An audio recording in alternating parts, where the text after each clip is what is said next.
Welcome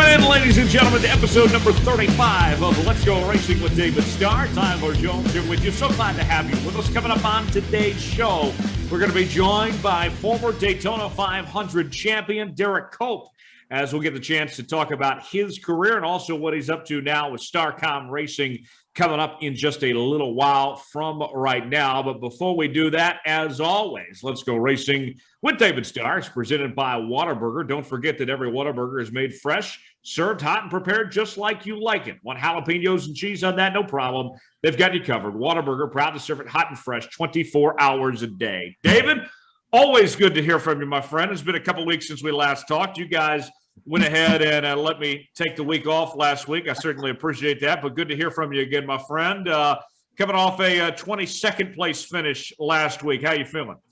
Man, feeling great. Just flew back from from Michigan, and instead of going back home to Dallas, Texas, I came to Charlotte here and working in the shop last couple of days. But we missed you last week, Tyler, that's for sure. Dominic did a great job, and we had the Godfather on with us. That was pretty cool. But man, it was a great weekend. Our 66 Scenic Transport Toyota Super was pretty awesome this weekend at the race. Had a great car. It was amazing. You know, we had a couple of mistakes on pit road that cost us some. I felt like we were a 15th, 16th place car, but man, you got to run the race and let the race play out. And you know, we ended up 22nd, but felt like we were much better than where we finished. But man, it was a great race, and man, it was amazing. I saw the Cup race on Sunday, but man, the fans, golly, the whole infield. It was packed, and there was quite a few fans there on Saturday. But Sunday's race was unbelievable to see. Look up into the stands and see all the people that were there. Pretty awesome weekend, that's for sure.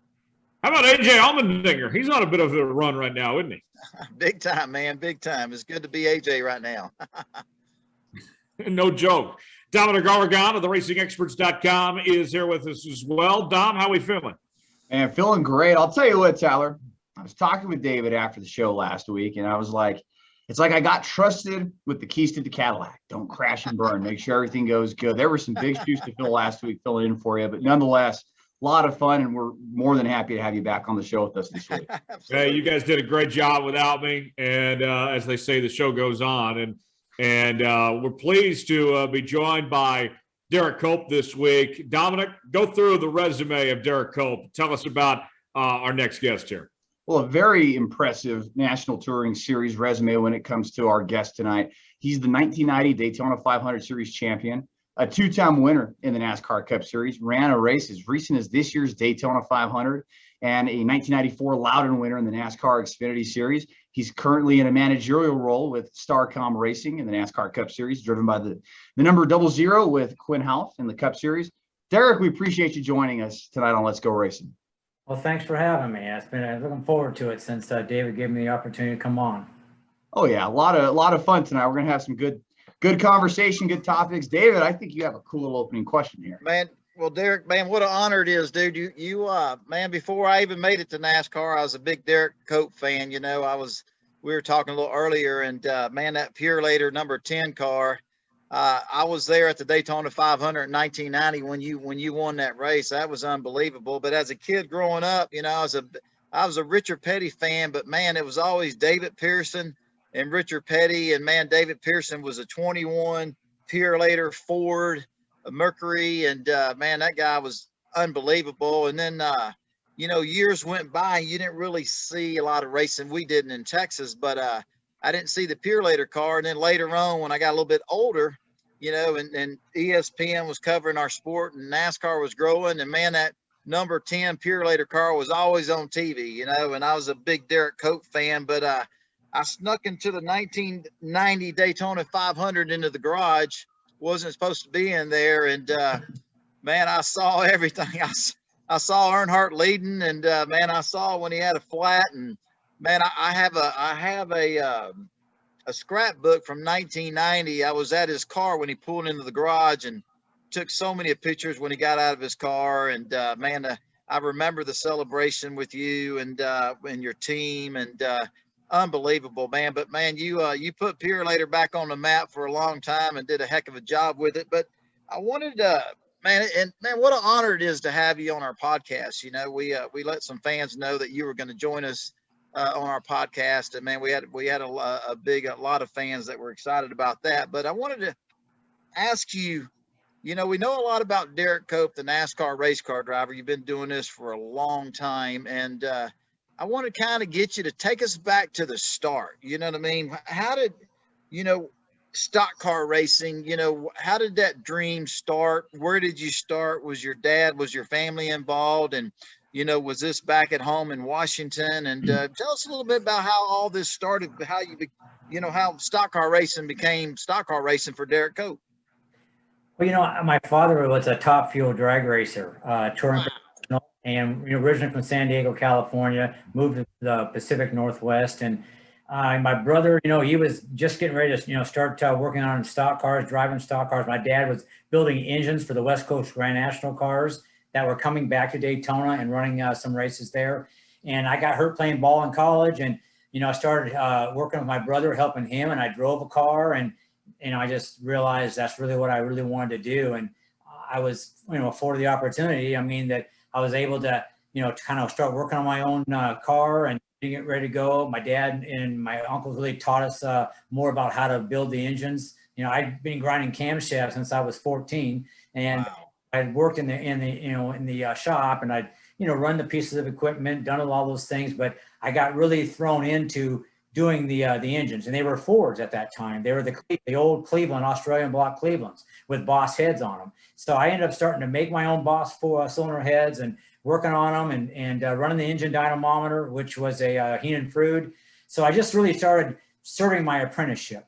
And, you know, one thing led to another, and I got some Ford backing with Campbell and Company and Ford Motor Company with 7-Eleven and Chief Auto Parts. And, you know, we started running that West Coast Grand National thing and won some races. And then with Ford behind me, I got a chance to run Richmond, you know, in 1984, the Cup race there. And then, of course, I was running Riverside, my first Cup race in 82. And, you know, things just, I got fortunate, right? I had a lot of people believe in me, give me an opportunity to go back east. We made something of it. Man, I tell you, most people at 14 years old aren't grinding in camshafts. You know what I mean? That's amazing. I mean, man, you was exposed to, man, that your dad and your uncle, man, they must have been really, really good at engine work and that kind of stuff for you to learn how to grind. I've been doing this a long time, and I still wouldn't have a clue how you grind a camshaft.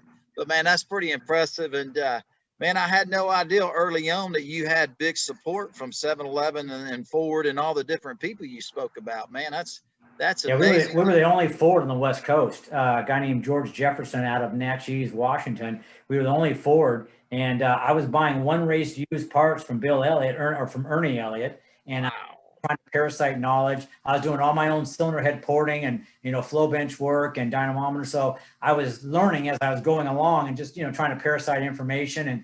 And of course, you know, I was racing against Bill. You know, he came to the Winston Western 500, which is the first 500 lap race at Evergreen Speedway in Monroe. And I won the race and got to know Bill and Ernie and Dan, and became friends. And the relationship just kind of, you know, nurtured and continued on to this day, you know. So again, you know, I was just thrusted in. My dad, you know, was about work ethic. And he said, you're not the best race car driver in the world. You're never going to be, but you need to be the most well-rounded. So you need to be good in the race car and out of the race car, and you need to know how to work on your stuff. And that's how it all started. And really it served me well, especially now coming full circle where you're kind of out of the driver's seat and more in overseeing a GM role. And you got to pretty much know every aspect to get the most out of every area.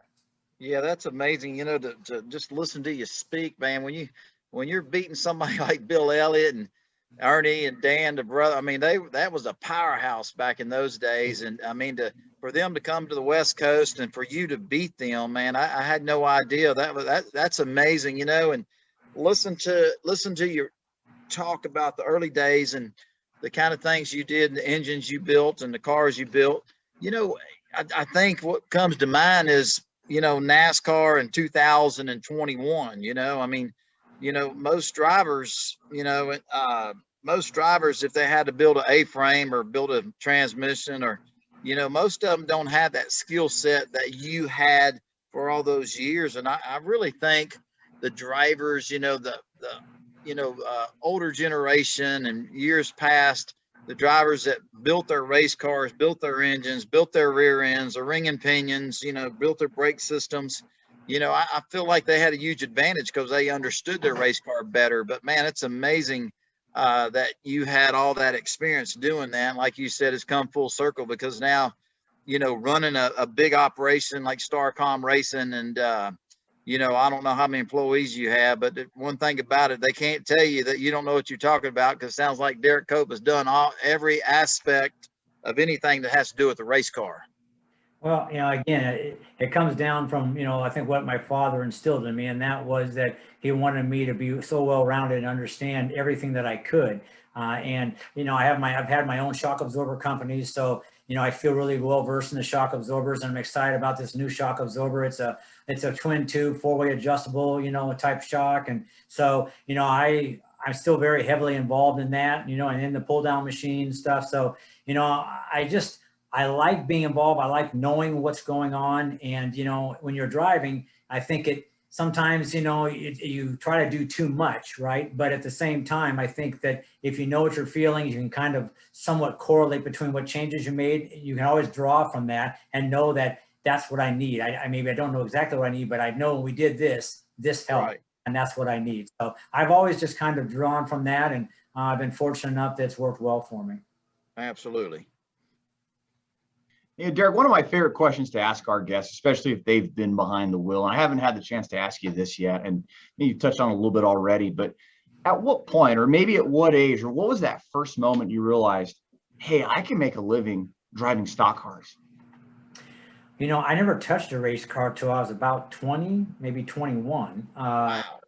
Really had aspirations to play baseball, but I think, I always, we did a little drag racing, when we were 16, 17, and, I always knew that I loved it, but when I physically got to drive the car, I knew then that it was something that it just struck a vein, and I knew that that's what I was meant to do, and I wanted to do it. And I've always been a very driven person. I've never really, when I put my mind to something, I try to just go all in. And I think that's where my dad, pretty much was at that point as well. And I think I knew then, at 20, 21, that this is what I wanted to do. And, I started in 1979, 1980. Then I actually got a ride with somebody. I actually started driving for George Jefferson in 81. So I actually started getting paid in 82 and making money. And at that point, I just felt like that, I wasn't going to be deterred. I wanted to be a professional race car driver. I wanted to make a living doing this, and at all costs. Derrike, that's amazing. Most racers, man, we go for 12, 13, 15, lots of years. Just, you start at the bottom, you're working your way up, and, and if you're very fortunate and you get that good break, or you got the right person that's seen you, you get that opportunity of a lifetime. Some people never get it, and, we're very fortunate that we did. But it's amazing to hear you talk about, you were only racing for two years, and the third year you were being paid. That's amazing. That just shows, your talent level, how good you were. That's kind of unheard of in today's world of auto racing. When kids start young, and people start, you start when you're 20, 21 years old, and man, you would have thought you would have raced for 10 years and then somebody would have laid an eye on you. But I guess when you're beating Bill Elliott at your home track up there in Washington, it don't take long for somebody to catch on to what you were doing. That's pretty special. That's pretty impressive. Well, I think, a lot of it comes from the fact that, you meet the right people at the right time, and their aspirations were to not stay local and travel more. And the people they had weren't wanting to do that. And so, again, I think a lot of it comes down to timing. And I think, the right people, the right timing, what they want, what your desires are, and they kind of like meet at the right time, and, and then you have some good fortune, you're running the only Ford, and, Ford's trying to help you get a guy that wants to, put 7-Eleven involved. And then next thing you know, you're just thrusted into a situation where you have some good fortune. You win some races, you kind of get put in the spotlight.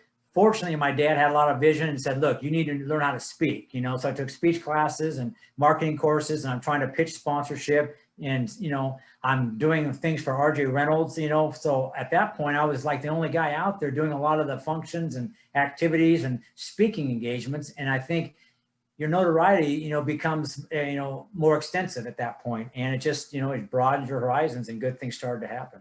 I mean, you mentioned that. One of the things I remember, I mean, I was younger back in 1989, 90, but man, you back then you had a good look. I mean, you have a beautiful wife today. Back then, I remember, your wife you had, man, y'all were like a Hollywood. I mean, y'all were Hollywood royalty the way, I mean, you looked like a movie star. Your wife was just, I mean, she looked like $1 million a man, and you were kicking tail on the racetrack. And I just, I remember as a kid just sneaking into the different NASCAR races I went to. I didn't go to all of them, but I'd go to about 6 or 7 of them to sneak in. But man, I remember seeing Derrike Cope, man. You definitely had you had that movie star. I mean, could drive a race car, big sponsors, beautiful wife, man. Life was pretty good, but I know timing's a lot of it, but I also know that, man, perseverance, that desire, that hard work, and being a great race car driver, man, you put all that recipe together, and it's the end results is very successful. So that was pretty awesome, man. Well, I think at the time I wanted to be different. And I mean, I wore a suit and tie to every function. I tried to, create a different persona. I really wanted to be in Italian suits. I liked being in suits, or I liked being in jeans. And I liked being that way, right? I was either a jean guy in a shirt and a button down, never a polo guy. I always wanted to wear an Italian suit. And, once you did Letterman, and the next thing you know, you got some notoriety, and you're going, and you're in, LA doing functions and things. You just, become kind of caught up in that deal, right? And you just, you live that rock star life. And that's what the 90s was really all about. It really was a unique time in the sport that we'll probably never, ever see again. And it was just, a fantastic opportunity to be a part of it through its real heyday, when you were, in the throes of averaging almost 200,000 people in an event. I mean, that's 36 weekends a year. I mean, that's 2 times a Super Bowl magnitude event, 36 Right. weekends a year. It was truly remarkable. So with that being said, Derrike, of that time of, you mentioned showing up in suit and tie and just be ready to go, and all that you had going on off the track, were you just as busy off the track as you were on the track? How did you balance the two? Well, I think what I did differently was that I really tried to become an extension of the companies that I was dealing with. And I really tried to give more of me than I really had to. My father said, go far and above the call of duty. Don't ever let them come back and say, you didn't do what you said you'd do. You do more. And so I was proficient outside the car in public speaking. So I was speaking at national sales meetings. I spoke at national sales meetings for M&M Mars, Sara Lee, Wyeth Corporation. I mean, you go down the line, and I've done a lot of those things, and I was comfortable doing it. And then I was going to like the FMI show for RJ Reynolds, and you just become an extension of companies. And when I was with Skittles brand with M&M Mars, I was actually going to their 3 and 6 month out promotions, looking at their shelf space, looking at the SKUs they had, understanding the obstacles they had, and really just trying to give it myself, doing golf tournaments. I mean, I'd play golf, on a golf tournament before the race on Thursdays with the media. And I mean, you're leaving on Wednesday and you're coming home on Sunday. So it was really a very lengthy process back then. So with that, David, you and I talk all the time about where the sport is now, of drivers having to bring in their own sponsorship dollars, or having to go search it out and be representatives of these companies. David, I think it'd be fair to say that Derrike was kind of ahead of his time. Man, no doubt about it. I remember Derrike just being just a great race car driver, but you saw him on products. He represented a lot of companies, and I'm just trying to remember, but he was on a lot of different products, and he'll tell us about which ones he was on. But man, he was ahead of his time. Wearing suits and doing the stuff that what he was doing back then. A lot of the drivers, I don't think, and I asked the question to Derrike, I don't think a lot of them, he was kind of setting the precedence to how our sport was moving forward so fast and how big it was. But he was giving their sponsor, not only did he give them TV coverage during a race on Sunday, you know, he's great exposure that way, and companies bringing their customers and employees. But man, Derrike, well, he was well rounded, like he's telling us, because man, he could go to a national convention and man, they'd probably be glued to Derrike Cope for an hour to be able to speak as well as Derrike spoke and look like a Hollywood movie star like he did and does. I mean, man, how, you know, it made it like, man, you know, and I wonder, Derrike, why you had all those great sponsors, Derrike. But man, you didn't really have. I look back, and a lot of the our superstars of our sport, a lot of the heroes that we read about, and you know, we idolized. Derrike raced with them. You know, they were maybe at the end of their career, but I don't remember ever hearing or seeing or reading that they did that kind of stuff. I think Derrike, we asked the question, you were kind of ahead of your time you know, when Jeff Gordon came in, we saw a lot of that from Jeff Gordon, but you was doing that way before Jeff Gordon got here. Well, you know, I think, you know, behind the scenes, maybe guys like, you know, obviously Dale Earnhardt, very involved with GM and doing the program with Good Ranch and, you know, meeting with the Francis and doing things. And, you know, you have drivers that I think were, you know, very involved in what they were doing. And there's guys that really didn't really want to have to do it, but they still did it, right? I think what I was trying to do is I was just trying to go to a different level, and I was trying to really be an extension of the company where I could speak intelligently about the brand, understand really what their obstacles were as a company. And I felt like that overall later in life, when I needed more sponsorship or things did change, that I would have something to draw from. I would know, you know, what obstacles companies needed. I would understand, you know, SKUs. I understand slotting fees. I understand all the things that really become inherent problems, right, for companies, right? And how do we cross promote? How do we do things that are going to benefit companies? How do we barter? How do we do things? Think outside the box. So I really tried to just learn, and I felt like that I would need it down the road, you know. And I think certainly that's paid dividends to be able to stay in the sport. It's so hard to find money, especially now, and to give quantifiable return on investment. Those are the things that it's difficult to do in this day and age, and television alone just isn't going to procure that. Man, you're so right about that. You know, just all the different partners, we're just so fortunate to have who we have and the different companies we have. But, you know, you know, for myself, I try to make sure just bringing customers and employees and having a cool looking race car on Saturday afternoon, that's awesome. And that's a big part of all of it. But man, it's going the extra mile, going somewhere and talking to a group of people, a customer, or going to a function at the corporate office and being able to speak to people and kind of understanding a little bit about what their challenges are and what they want to get out of the sport. But man, you're really good at it. And obviously, I mean, to be a NASCAR race car driver for, I think 34 years, I don't know how long your career was, but dude, that, you know, you don't see that in any kind of professional sports. And I think just, you know, having your dad influence you like he did, and the work ethic and the values he instilled in you, you know, I'd have to say that, man, it just goes back to your upbringing and what your parents did for you. And that's how you got the longevity of racing in NASCAR as long as you did. You know, I mean, I don't know what the record books are, but you got to be one of the top 3 longest NASCAR drivers ever. Wouldn't you say, Derrike?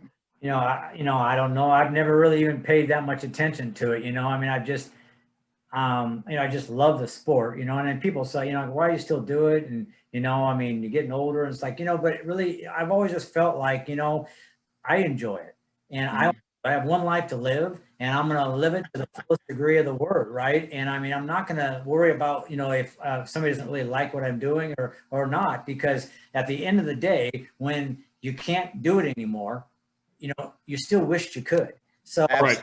And I think there's a lot of guys that quit early that I really believe are jealous and really, you know, they really wanted to be doing it longer, but just for whatever reason chose not to or didn't. Right. And for me, I don't really worry about that. I wanted to just worry about what I wanted to do, and I did it for what I wanted my wife to enjoy what I experienced. We spent time in our coach and we're traveling, and it's like I just wanted her to realize that, what I did do, how we did it. I didn't want her to experience it, so that we could absorb everything together. And when it's all said and done, and all you have left are the memories, you can talk about the memories, look at old ESPN races.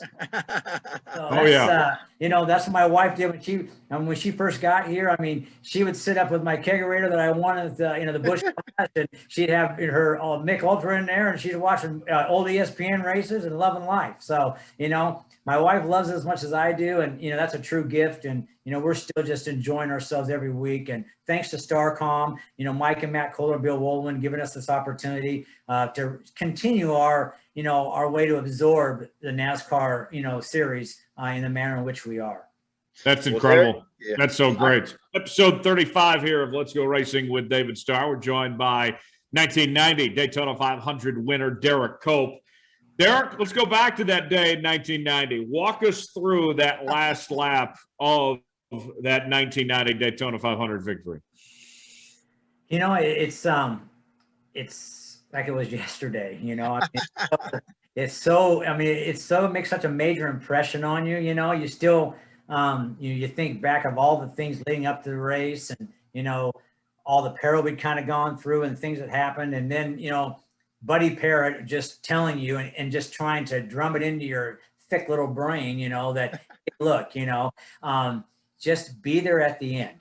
We have a good enough car to win this race. You just got to take care of it. He said, we'll have a shot at the end. I said, you just pedal this thing, take care of it, and we'll be in a position to win late in the race. And that's all you can ask for, And I remember he told me, he said, like we were out there for like happy hour and practice. He said, I want you to follow Earnhardt. I don't care if he goes to the bathroom. He said, you follow him into the bathroom. I want you to just chase, do everything he does, learn, and just parasite as much as you can. And we're going to be there come Sunday, And sure enough, down to the end of the race, I pedaled the car all day, kept it out of trouble, ran the top 5 pretty much all day, led the race, run second mostly, but always was just kind of taking care of it, just giving more than I took.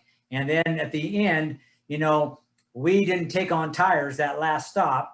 And, I'm on used tires. He's got new tires. And, I had pedaled the car all day. And then the last, 7-10 laps, I'm wide open. I'm hanging on as she's loose. I mean, the last time, if you watched any kind of video, I had told Buddy this thing's loose and we had tightened it up. And what's Buddy do? He knocks the spoiler down. And I the spoiler down on the last stop, right? And I'm like, I guess this is what I got, and then, I just, I'm wide open. I got Terry Labonte and Bill Elliott right back there, Wow. and they're trying me down the back straightaway. They don't got nothing for me. So I realized then that it really is Earnhardt and myself. And Terry and Bill didn't really have much together for me, and I knew that. So I just concentrated on trying to get as much momentum built up, be on his back bumper, kept going the high side, thinking maybe he'd go up and I could go to the bottom for a lap and try to just pin the thing to the bottom. And that's what I did. The last lap on his bumper going in turn 1, I got loose, kind of chased it up the hill, lost a little bit of, space, he gapped me a little bit, but I had a big run off the high and started mounting it up. I had a steam going down into turn 3, and I said, I'm going to the bottom no matter what. I'm pinching this thing down. I had that baby to go left, and lucky I did, because when we drove off in there, it was kind of that Days of Thunder look, that slow motion thing where his car starts to get sideways, and then I'm gaining on him. Next thing I know, I said, we're gonna wreck. I had such a closing rate coming in there, and all of a sudden his car just wiggled and he went right out of my sight. And I drove right by him, and I was like, man, I looked in my mirror and I said, them guys don't have anything for me. This is mine. I said, just leave it wide open and we got this thing. And, from that point on, it was total pandemonium, the radio's just screaming and carrying on, and just an elation, of a flooding of emotion, and, all I could think about was my dad and, what we had done together, Man, that's so cool. Man, gay guys, is that cool? Man, Oh, absolutely. Wow, that's awesome. I mean, I got chills hearing that, Derrike. Man, I could picture myself in the car with you there on that last lap. I can still feel the sun on my face in victory lane. That's awesome. And you can put yourself back there. You know what I mean? Because it's just, everything, I mean, 10 years, I started 1980 really. And, 10 years later, you won the biggest thing that can happen to you. And that's a life-changing moment. I mean, really, your life as you knew it, it's changed at that point in time, and it's changed my life. And, I've been blessed, Absolutely. And I have to ask you after that, did Dale come up and talk with you, or even to expand on that? What was yours and Dale Earnhardt's relationship like? It was really the next race that we really, got an opportunity to kind of, at least, broach the subject, right? He was walking towards me and I'm walking towards him, and I had just come in the garage, and, he don't even smile, he's just coming right at you, you know what I mean? You're thinking, oh, here we go, right? He just comes up and he hits me with his shoulder, and, he says, congratulations, and I told him thanks, and I said, I really don't know what to say other than the fact that I just hope that you can win this one day, because, it really is something special to go through. And for me, it's been a life-changing experience, and I said, I hope that it happens for you, I said, you're deserving of it. And he goes, well, he said, you know what? He said, it's not the Daytona 499. He said, it's the Daytona 500. We'll win ours, And at that point, that was it. And we never spoke about it again, but it was like, he had come to terms with it. And he kind of gave me my, my just due. And, by saying that, that was him just saying, look, you gotta run all 500 miles. And you know what? It just wasn't his day. And he took it. I know it was tough on him, but, I gained a lot of respect for him, the manner in which that, that he dealt with that. Man, Derrike, just, just as a fan of yours and a dream to be doing what we do, I just growing up as a little kid, it's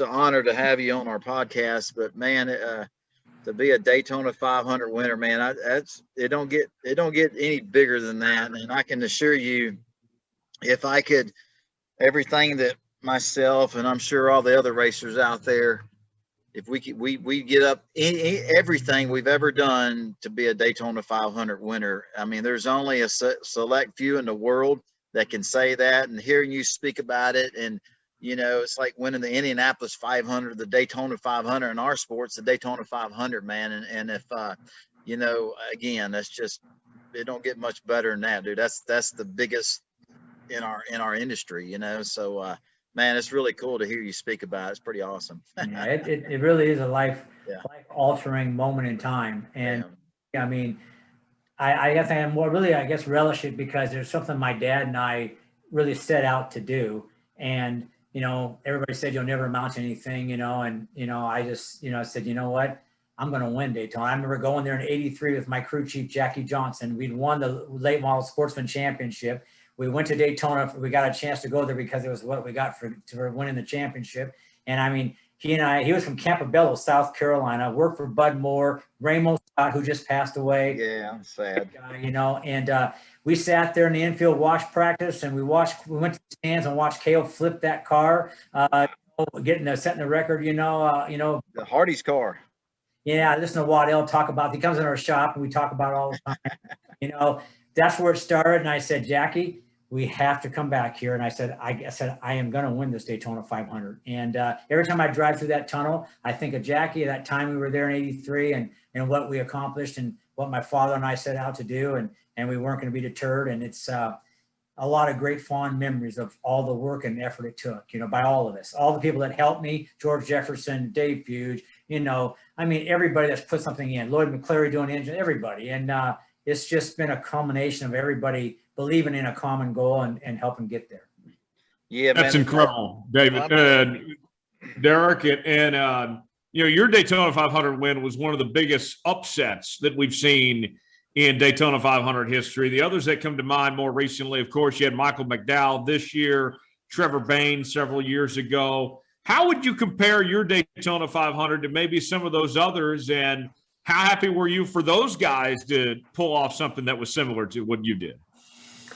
I'm excited for everyone. I wish everybody could experience Daytona 500, really, truly, because it's so remarkable, right? And it just changes your outlook on life and everything. And, so I know what Michael's gone through. And, I think if you look at your careers, right, you're always you've never been in the highest echelon of teams, right? So when you're a guy that's, thrashing, trying to stay in good equipment, trying to showcase your potential, you're not always in the best opportunities to do that, right? But you've always managed to win in those levels. At every level, you've managed to win. And when you see like a guy like Michael McDowell, and you see a guy like David Aragon, you see the Trevor Baines, the people that, all of a sudden they pull off, those wins, those races. That's what restrictor plate racing, that's what Daytona and Talladega and those places are like. It can happen. You have to believe. And when it does happen, you're so excited for them, and you know what they're going through, you know what they're sensing. And then, you were doing Letterman. Now you're doing something different, but you know what comes along with that, and the media attention. And you know what? It's something that, Michael and Trevor and, David, they'll all remember for the rest of their lives. And it's something they always can reflect on. And when you're having a bad day, you just look at that ring and you go, that's a good day. Amazing. So Derrike, man, unbelievable, man. We all wish we had that ring. I can assure you that, man. That's that's real cool, man. You went on to win another race at Dover, but man, I was looking and I had no idea, but man, you was a hot commodity back then. I mean, you drove for Cale Yarborough, you drove for Bud Moore, you drove for Bobby Allison's, man, the legends and the heroes of our sport. And you're talking about your crew chief, God, what's his name when you won the 500? Buddy Parrott. Buddy Parrott, yeah. I mean, just, man, these are legendary people in our industry, and Buddy Parrott's your crew chief. You're driving for Cale Yarborough. You're driving for Bud Moore. Man, it's unbelievable. But you ever sit? I mean, now that you finally retired from driving, I guess you finally have after Daytona this past year. You ever sit back and just say, man, it's like a lot of us racers, we race for a long time, but we never really drive for the heroes of our industry that made our industry what it is. I mean, you've done so much in the sport. You ever stop, sit back, and kind of reflect on, the people that you've driven for? It's amazing. I've been afforded the opportunity to really get to know Waddell Wilson really well. He was involved with the gear stuff, and he comes in here all the time, and we would just sit in here and reflect on the old days. Obviously he was in it before I was, but when I came in here, I had such enormous respect for him, and I've been fortunate enough to become friends with Waddell, and I love the history of our sport. I've always loved, Bobby Allison helped me in 1980 when I ran, I was at Portland. He actually, they paid him to come out and run at Portland Speedway in my car. So I got to know Bobby, and I learned a lot. So, when I got back here and I started racing against all these guys, for me to be able to, I had a lot of respect for the guys that had been here, the Booby Harringtons, the Elmo Langleys. I drove for Elmo. I spent a lot of time, Jim Testa, the old days, right? And so I knew a lot of those guys. I got to know Banjo when I was in Hendersonville with that team with Stoke Racing. I got to know Banjo Matthews and his son. Wow. I've been involved. I've been involved. Yeah, it's amazing what I've done. The people I've met. I got to know. You go back and you look at all the guys. Hutcherson and Pagan, right? Know those guys, right? You go right down to Holman and Moody. I didn't know but Moody. I got to meet him and spend time with him. The David Ifs, all the guys, right? And then you get to know Dale Inman and and Richard, and you walk through the garage. Leonard Wood. Leonard and Eddie and Len and just to get to know those guys, spend time, go to their parties. I love Leonard to death, but yeah, when I sit here with Waddell, we reflect on all those things, and you think back, I have raced against all those guys. The Tim Richmonds, all the way back to Buddy Bakers, right? Wow. All those guys. And then you drive for Bobby and you drive for Cale, and you're talking about Hall of Famers, right? Guys that have made the sport what it is. And I drove for those guys, had the opportunities to do those things. And I just feel like that it was a true gift at a time that from 1988 to whatever, 2000, I did all of that, and I got to be a part of that, and in pretty much its heyday.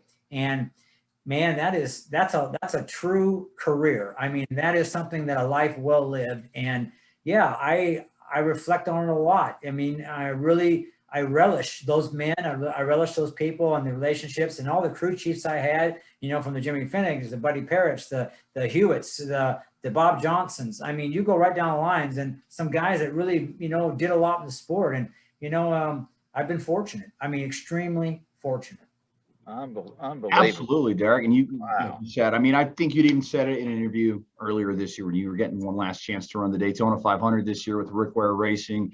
I mean, kind of just following along that race, right? And just seeing what people were talking about and the circumstances, right? Cutting the tire down on lap 3 when they're doing the 3 tribute, almost 20 years to the day Earnhardt had passed away. I mean, walk us through that. I mean, did that any like that stuff cross your mind, or like how did you feel about all that and how this year's 500 unfortunately ended for you?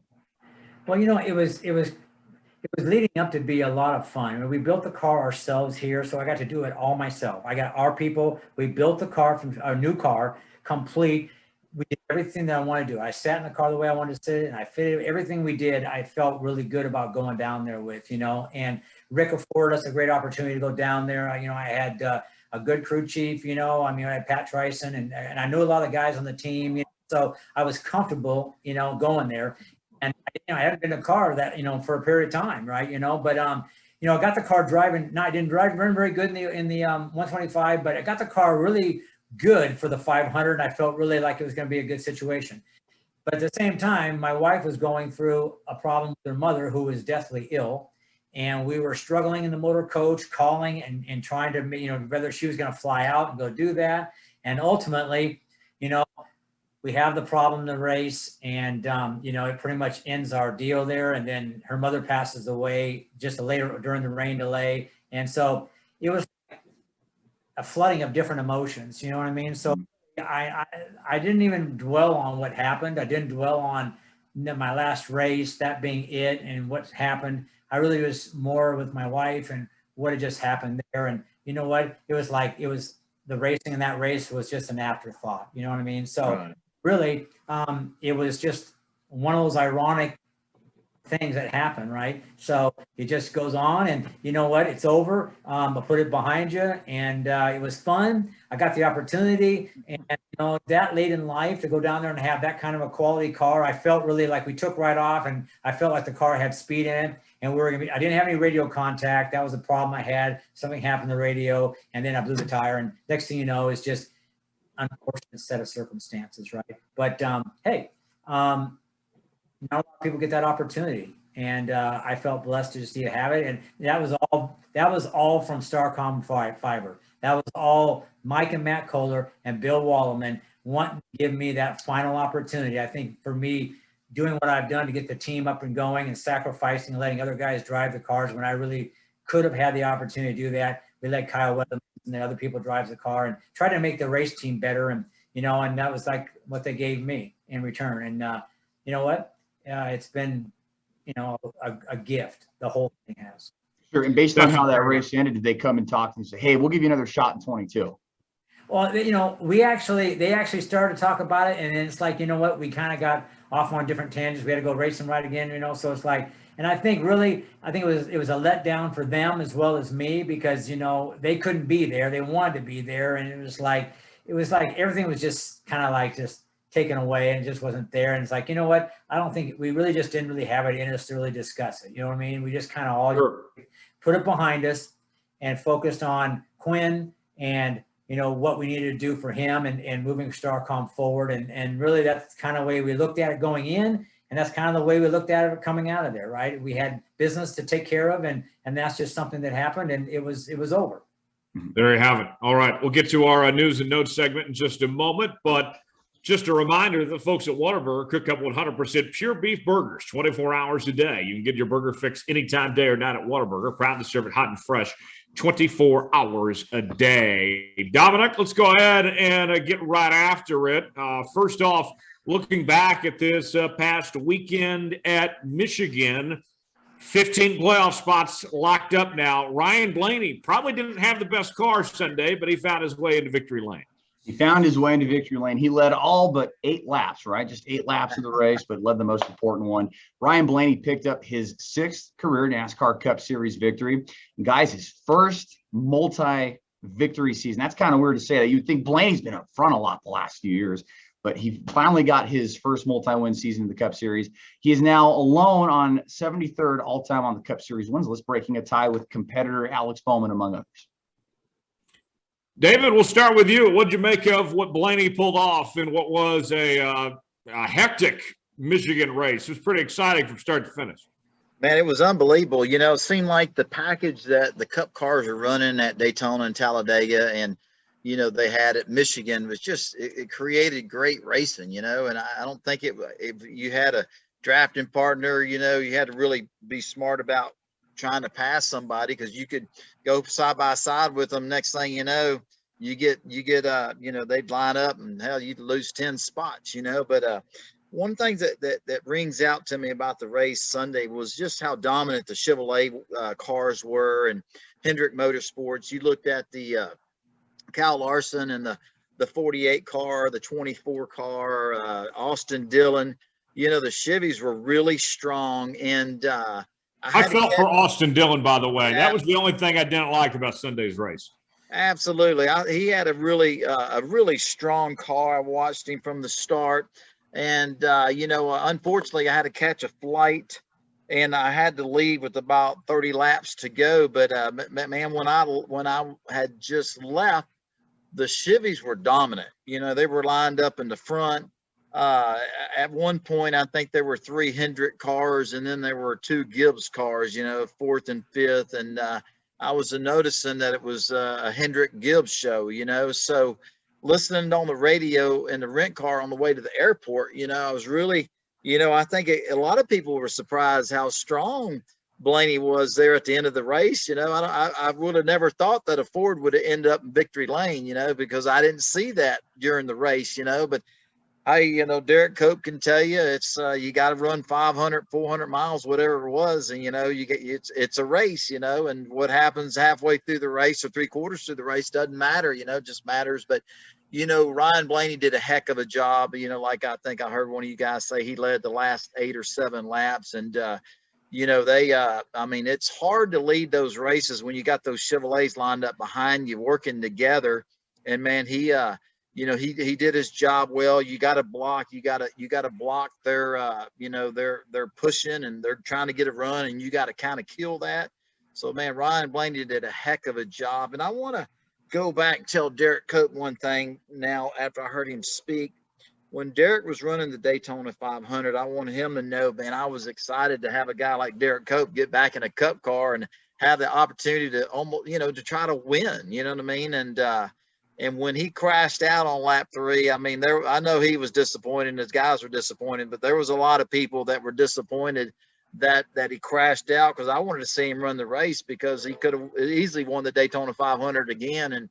And my vote is I hope he tries to do it again before it's too late. You know what I mean? I love to see him back out there trying to win the Daytona. I just think it's really a good story for our sport. And I just think it'd be kind of cool, you know. But man, Sunday's race was very interesting. It was a great race, and just you know, all the people were there, and just the way the race ended up, it was very interesting, but a great race, no doubt about it. Derrike, what did you think of Sunday's race? You know, I really enjoyed the race. I've always loved Michigan. I think Michigan's one of those racetracks where it's really conducive to a guy like a restrictor plate race. It's really a thinking man's place, right? And the air plays a big factor there. And I think that was indicative of what you saw with like Truex. Some minor damage, you know, in the car, and immediately he's back there with, you know, with us and some other people struggling to get back up there. It didn't take much of a problem there to be poor, but also doesn't take much to hit on a combination, all of a sudden be right. And I think that's what transpired with Dillon and Blaney and those guys, is they made the right choices, the right situations, and then they were very aggressive on restarts, positioning themselves, getting themselves in the right position, and then, you know, basically, you know, trying to create dirty air when they needed dirty air for the guys behind them, which made it difficult for them to get a run at them. And that's what's about Michigan. I mean, there is so many places to run. You go where they're not, and you try to make something happen. And I've loved that place from the first time I went there. And I think it's just one of those outstanding places to watch races. And I hope that we continue to go to a package like that where the racing's that great. Yeah, it was remarkable. And now, Dominic, 15 playoff spots locked up. We head to Daytona this week with one spot available. Tyler Reddick has a 25-point lead on his teammate Austin Dillon. Tell us about the playoff picture here. I mean, look at the race, right? We've always said you throw all the names in a hat and you pick somebody out, and that is going to be your winner at Daytona and Talladega. Honestly, any of these guys can win. I believe there's still 16 drivers who are playoff eligible. If they win, they are in. They could bump one of those guys, and the RCR battle there becomes irrelevant unless it's one of those two that goes to victory lane. Or if we stay the same, Tyler Reddick looks like he's in a really good position there to point his way into the playoffs. Derrike, let's start with you this time. What do you make of the playoff picture and everything heading into this race here at Daytona? Yeah, it's ironic that, if Austin Dillon, I think he had a car that could have been in the very front for a really good points day. Tyler, almost made a miscue trying to make that thing 3 wide and causing grief for himself. He could have, mounted maybe a few more points there as well. So many things, I think maybe change the complexion of that. Obviously, Blaney's big one, right? But I think, going into Daytona Beach, I love the fact it's going to Daytona because, it leaves the element of surprise for anybody to win that race that could put themselves in the race. So it adds another element, another dimension, and it puts Reddick on call to have a good, solid effort. But you know what? At the same time, late in the race, if somebody there is in a position to win that thing that, would take him out of it, then he's got to push the envelope. So it does put people on notice. And I think it just keeps you on the edge of your seat all the way to the end of the race. And that's what I love about Daytona. I love about this playoff. David, who do you think is going to end up with that last playoff spot? Man, I love hearing Derrike talk because, man, it's just the excitement, and the unknown. And, we're talking about the RCR guys. And, but, man, it'd be pretty awesome to see an underdog make the chase, and that opportunity is there. And, man, the element of surprise, I mean, I've heard a lot of people just the last couple of days since Michigan, there's a lot of talk about Sunday's race, and I think it's just good for our sport. It's what the playoffs has done. And a lot of my buddies back at home in Texas, a couple of them called me and said, man, who's going to make the last spot? I mean, you're talking about guys that really don't even watch racing that much that are calling me and asking me about our playoffs. I thought, hey, man, did you hit your head? So I just think it's awesome. It's good for our sport. And man, it's just, I'd like to see an underdog make it, it'd be kind of cool to see somebody make the chase that we didn't even thought about, you know what I mean? And racing at Daytona and Talladega, that could happen, so, man, it's going to be exciting, up until the end of that race on Sunday. So, there's no way I would even guess who that's going to be, the winner's going to be, but I know there's there's a lot of nervousness and a lot of anticipation, and man, it's going to be great. It's going to be awesome. How about you, Dominic? How do you see this playing out? Does Tyler Reddick hold on, or do we get an upset? Man, I still think we're going to get that upset. I feel like Matt DiBenedetto in the 21 car will get that 100th win for Wood Brothers Racing. We know how well he drives on the super speedway races, runner-up at Talladega last year before he got penalized. He's led a bunch of laps, led the most laps in the 2019 Daytona 500. There's just something about that 21 car. I feel like Matt DiBenedetto gets it done on Saturday night. Okay. So, how about that? Tyler, somebody else, I mean, we had that 47 car. Remember how fast Yeah. they run? I mean, qualifying with, that JTG bunch and speedway wise, their stuff runs up front. And I mean, he ain't bashful. I mean, he will stick it up in there, and he'll fight for that. And I wouldn't put it against that group being maybe an upset group that'd be up in the fray, and if they can get it done. So there's a lot of teams that have the capabilities to make that happen, and man, I wouldn't put it past one of those guys, pulling one off. Mm-hmm. And then you got to think about Denny Hamlin. I mean, he hadn't been a big. I mean, who would have thought in 2021 up until. I mean, I would have never thought that Denny Hamlin wouldn't have a victory. I mean, I think, he had one that got away from him at the Indianapolis Road Course. And, Kevin Harvick's in the chase. And I believe that I don't know. I'm asking you guys a question. I think Denny's locked in. He is, yes. Denny over the years, he's been really strong at Daytona and Talladega. So I think he's got something to prove, even though he's in the chase, And to add to that, correct me if I'm wrong on this, Dominic, but the way the points shake out, if Larson has a bad night and Hamlin's up front, Hamlin could still be the regular season champion, right?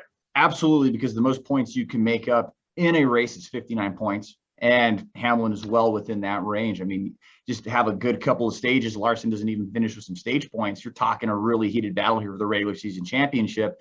But even more importantly, there's more playoff points at play there between first and second place. So this is beyond just the race to make the playoff here. We're still looking to crown a regular season champion and everything. I mean, there's a lot on the line for this race come Saturday night. One more thing I'll bring up on this, and then we can move on. I'll start with you, Dominic. Is there a scenario you envision where Austin Dillon gets in on points? I know it's 25 points. Can he make up that gap without winning the race to overtake Reddick and get in? So assuming nothing happens where you don't have an underdog winner or somebody outside of that realm, it's going to take a really bad night for Tyler Reddick and a really good night for Austin Dillon to make that happen. And kind of that scenario we were just talking about, you're going to have somebody like Dillon score a bunch of stage points. And we know the RCR camp is going to be strong at Daytona, no question. But for that to work out and Dillon to point his way into playoffs, no new winners. And we're going to have to see somebody like Tyler Reddick have a bad night, crash out earlier, have a mechanical failure, and Austin Dillon collect a bunch of stage points. He could collect a lot of stage points in those first two stages and maybe have a good top 15 run if Reddick doesn't score any stage points and finishes below 20. Okay. So there you have it. Should be a lot of fun come Saturday night for one more playoff spot. Also crowning a regular season champion as well. What else we got, Dom? And real quick, Tyler, too, before we move on to the Ask David segment, I mean, looking at the entry list for this weekend, right? You got some interesting cats running this Cup race. You got 40 cars on the entry list. You got the 15 of Joey Gase, the 16 of Kaz Grala, who ran the Daytona 500. Garrett Smithley's in the 53. Landon Castle's in the 96. And, oh, hey, our colleague David Starr is driving the 66 car this weekend, pulling double duty. David, pulling double duty. How you feeling about racing Daytona in the Cup car? Man, this is my 24th year, and I got to be honest with you.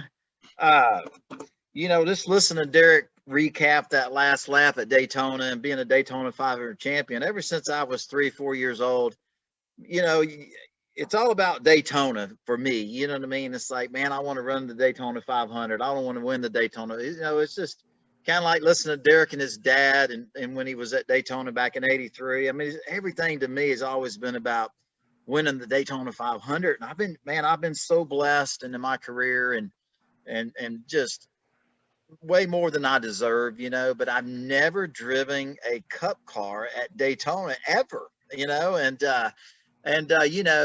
there's so much going on, but man, I got to tell you guys, I'm just so excited to have the opportunity to drive Carl Long's number 66 car at the Daytona race and the Cup race, man. I think it's exciting.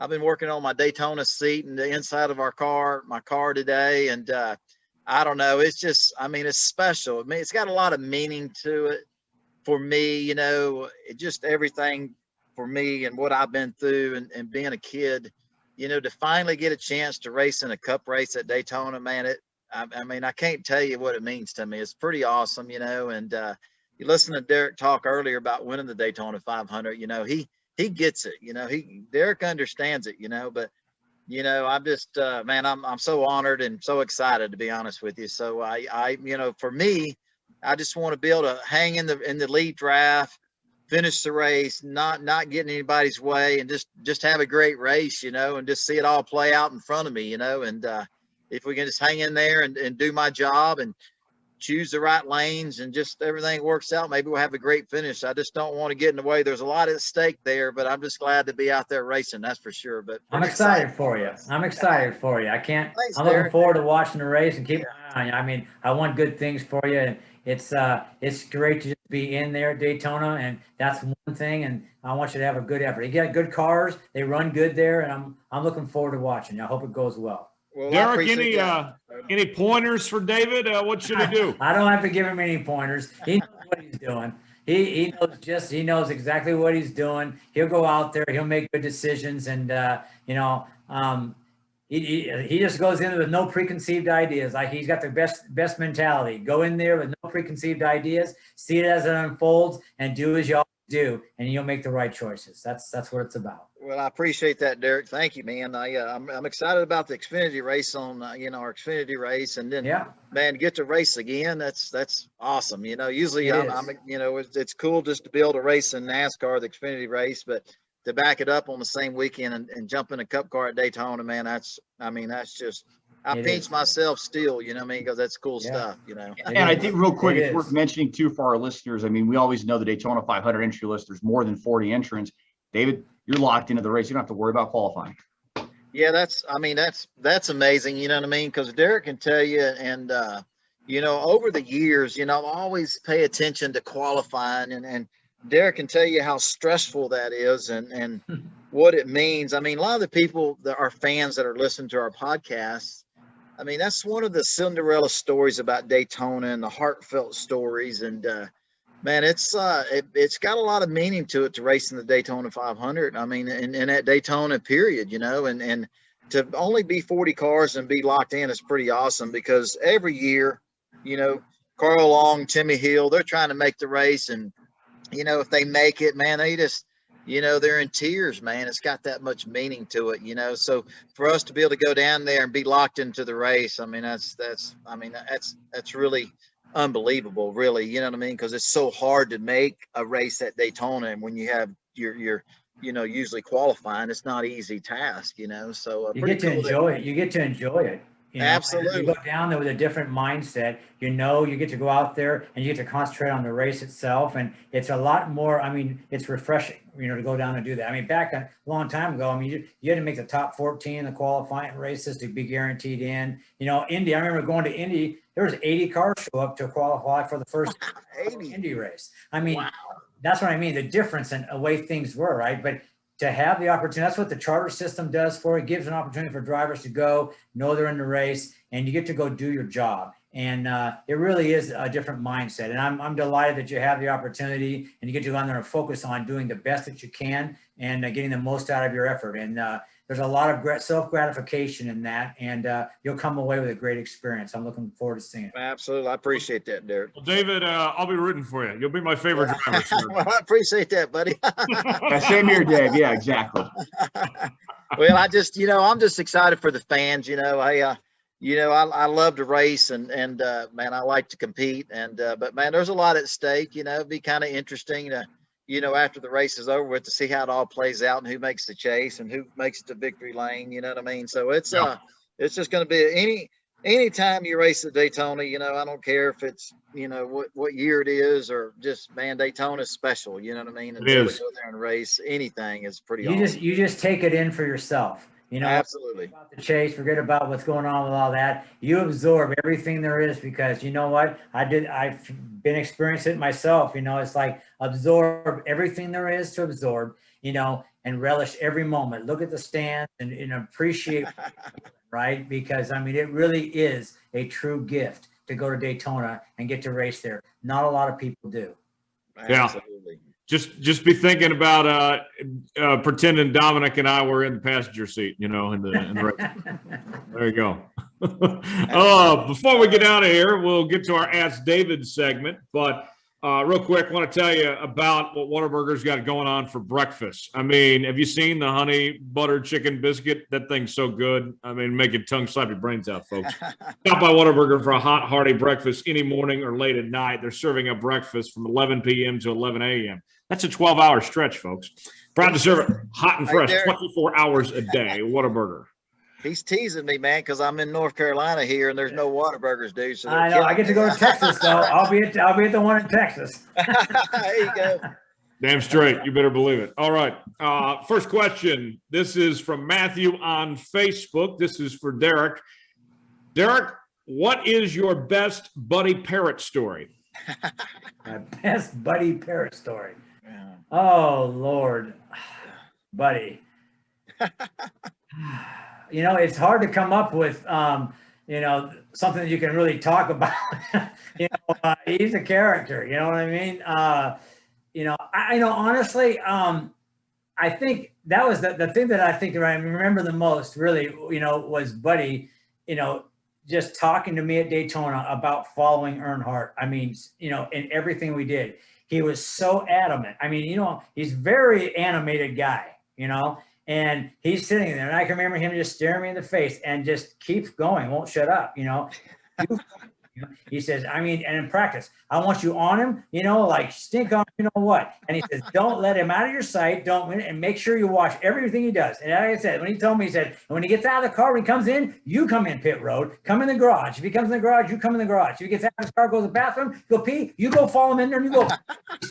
And that was the most animated I'd ever seen him, because I think he really, truly knew we had the car to beat. And we passed him in happy hour. We knew he had a strong car, and he was adamant. Dude, I want you to mimic everything he does, right? And he said, we're going to get him, And so I think the thing I remember the most of how animated he really was.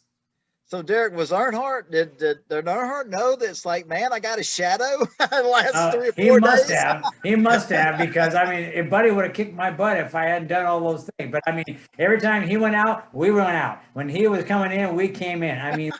We just mimicked everything, and we wanted him to see us. We wanted him to see how good we were. And I think that's what Buddy wanted. Buddy wanted to say, hey, look, make him realize that he's got to deal with us. And I think all day long we pedaled the car, we didn't do much, but there was times that we ran up front, and we ran right there with him on old tires. And I think he knew that, he had to battle us. And at the end, he had his hands full. And I think it was just, one of those things. But that's what Buddy was thinking.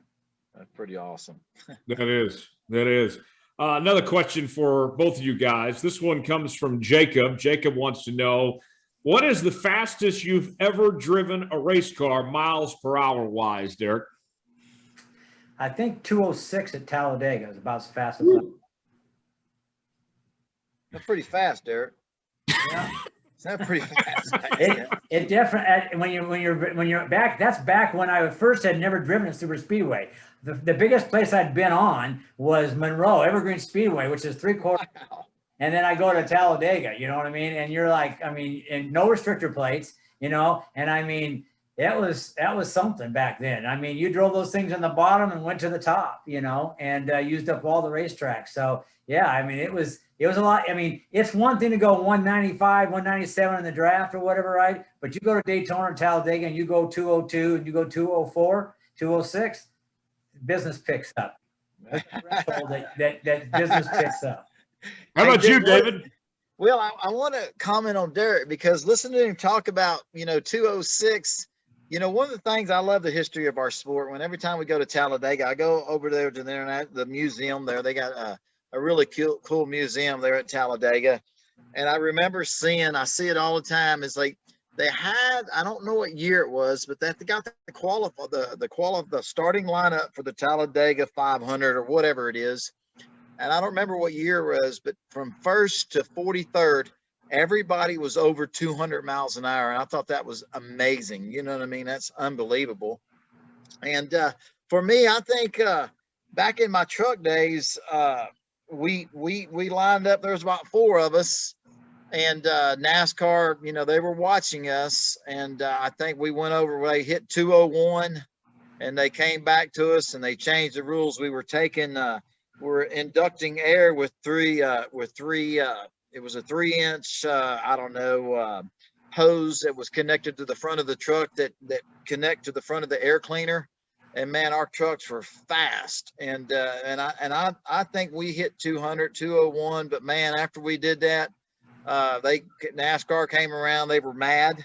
They didn't want us going that fast. The next thing you know, the next day we only have one hose on the truck. They took one of the hoses off the inducting the air into the air cleaner, and it slowed us down. But myself, it's about 200, 201 myself, as fast as I've ever been in a race car.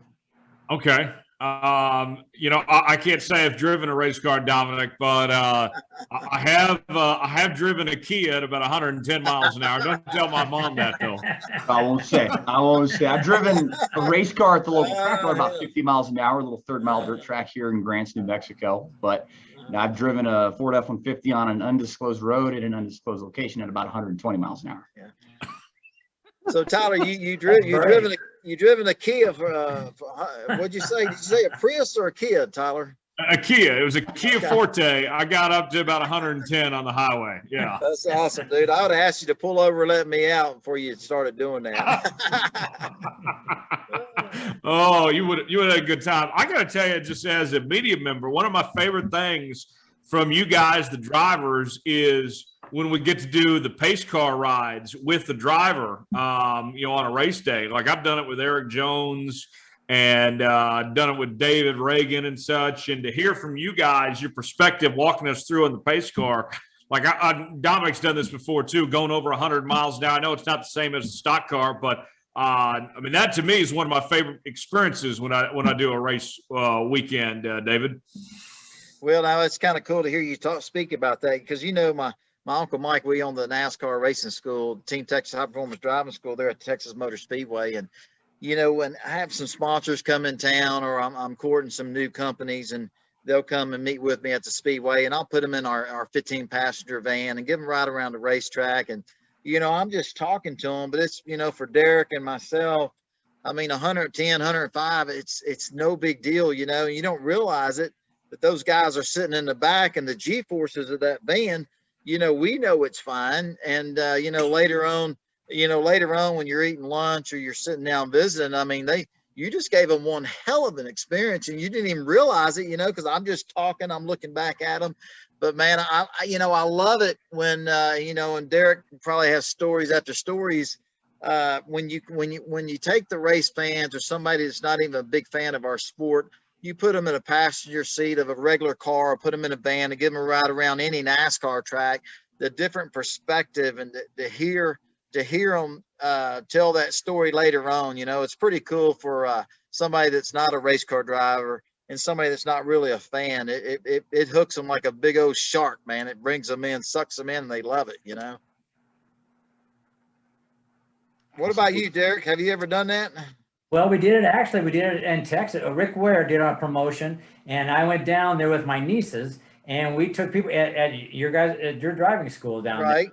And we drove those cars down there, took people around there. I even took Rick's wife, Lisa, around, and we had a ball. And just to see the faces, their expressions, and the emotion out of them after they've gone around a racetrack, and you've gone, relatively decent speed, right, and gone through the banking the way that, truly get a real appreciation for what it's like, and that I think that's something that I've always relished, is trying to give people a conception of what it's like, whether you give them a ride or you can convey to them what you're going through. That really is a unique thing that we've been able to do, over the years.